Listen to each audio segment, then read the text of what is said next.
song is written by a gentleman named Chris Rice, sung by a lady named Kathy Tricoli, and it's called Go Light Your World. And it begins like this. Have no fear, I am not going to sing. Oh. There is a candle within every soul. Some are burning brightly. Some are dark and cold.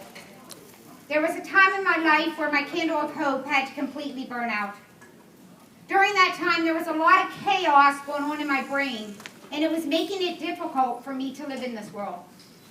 At one point, when things got really, really rough, I barricaded myself in my bedroom. I was not coming out, and no one was coming in. I have a sister. Her name is Rachel. Rachel is always going to be about 11 or 12 emotionally and educationally.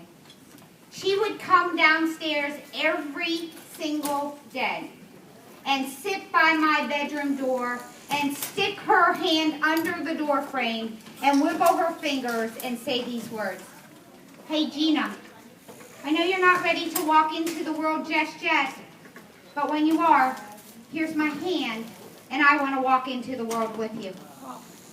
I wasn't ready, able, or willing to reach out and take Rachel's hand, and things got much, much worse.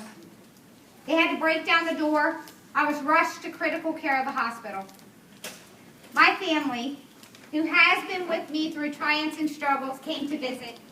And Rachel crawls up onto my hospital bed, turns my face towards hers, and she says, Gina, I love you, but I don't understand. Can you help me to understand? Rachel chose not to use any of those shake your finger words. All those words and phrases that when you say it, you can shake your finger at the same time. Gina, you're just lazy. Gina, you're never going to amount to anything. Gina, you're just not motivated to get well.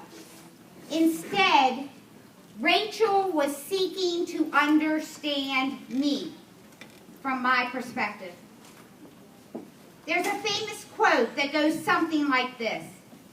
Patience hitches a ride with understanding. Don't miss the connection.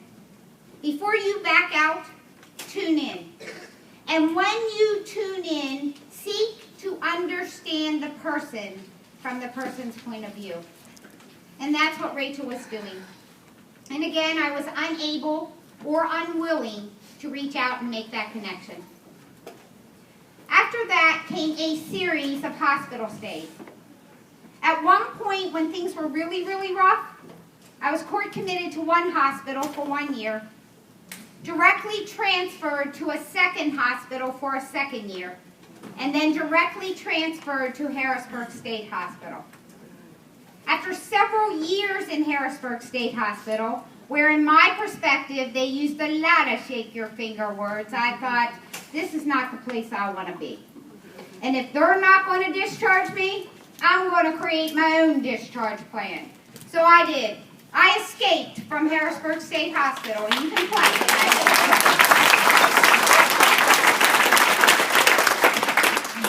Now when you do that, you are considered a missing person. So I lived on the streets for a brief period of time.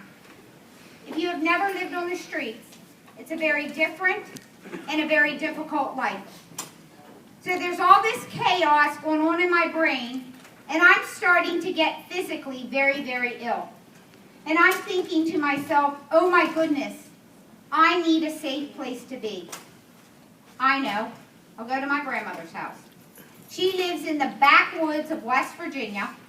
I'll hide out there until they have to discharge me. One, because they have to use my hospital bed for another person. Or two, I've been out so long I'd be a liability. Now my mom has told me since I've been about this high, I know I'm not much bigger now. My mom has told me since I've been about this high, Gina, never, ever, ever take a ride from a stranger. But a trucker said he was going to West Virginia. So I hopped a ride with the trucker, fell asleep in the cab of the truck, and woke up in New York City with what I perceived as a very dangerous man coming after me. And there's that word perception again, so let me talk about it here for a moment. I have a lot of chaos going on in my brain. I'm physically very, very ill. I'm having experiences outside outside the consensus reality. But my emotions were one of fear. I'm thinking he's dangerous, and I'm reacting out of fear.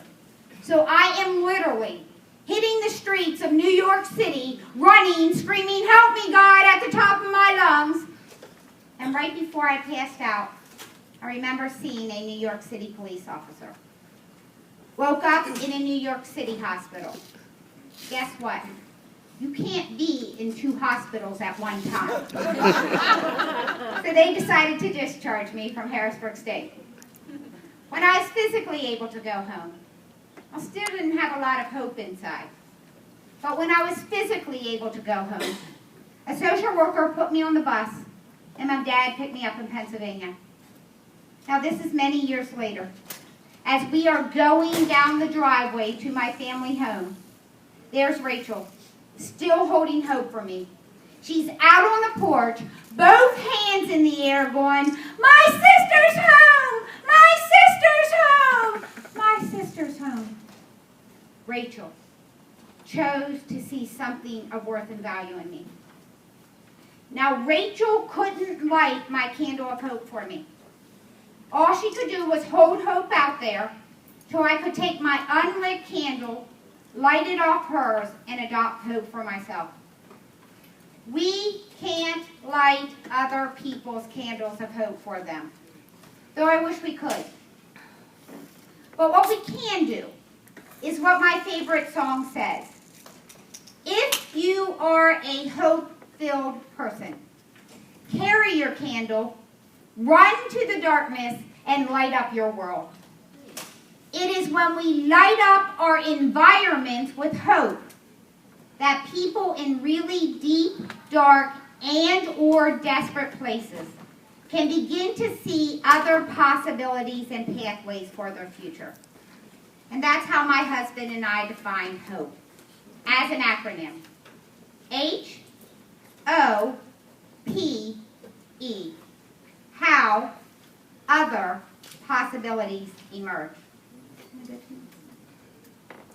We want to create hope-filled environments. We want to create a ripple effect of people believing in the human potential of other people. Back to my story. Shortly after returning to my family's home, I get a phone call. And I'm thinking, oh my goodness, they cannot want me to come back to Harrisburg State Hospital. There is no way. I will live on the streets again first. They did want me to come back. Not to use the services there again, but to be the peer supporter for the closing of the hospital.